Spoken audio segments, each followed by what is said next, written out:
మీరున్నారు, మీ ల్యాండ్ ఉందండి, మీ ల్యాండ్ మీకు 1 ఎకరం పొలం ఉంది, మీరు మీ నాయన మీ తాత అందరూ సాగు చేసుకుంటున్నారు, అంతా బాగుంది. నేను వచ్చి కబ్జా చేసిన. కబ్జా చేస్తే అంగబలం ఉన్నప్పుడు మీరు నన్ను ఫైట్ చేస్తారు, లేదా అర్థబలం ఉన్నప్పుడు కోర్టులో కేసేస్తారు. కోర్టులో కేసేసే ఆప్షన్ మీకుంది. ఎందుకంటే నా ల్యాండ్కి ఎవరో వచ్చి ఇక్కడ దున్నుకుంటున్నారో, ఎవరో అన్యాయం జరిగిందని కోర్టులో, అది స్టేట్ అదేంది డిస్ట్రిక్ట్ కోర్టులో కావచ్చు, హైకోర్టులో కావచ్చు, సుప్రీంకోర్టులో కావచ్చు, దాన్ని బట్టి ఆప్షన్ ఉందా? ఎందుకు? రాజ్యాంగం మనకు కల్పించింది కదా, ఎవరికైనా అన్యాయం జరిగితే వెళ్ళాల్సింది ఎక్కడికి? పోలీస్ స్టేషన్, కోర్టు, అంతే కదా. ఆప్షన్ ఉండాలి కదా. అది ముస్లిం కు, క్రిస్టియన్ కి, హిందూకి వేరేలా ఉండాలా? ఉండొద్దు కదా.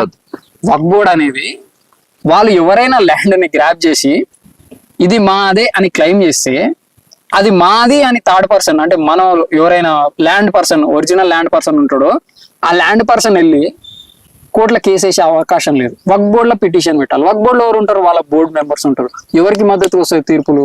ఇట్లా డిస్ప్యూటెడ్ ల్యాండ్స్ కొన్ని 1000 ఎకరాలు ఉన్నాయి.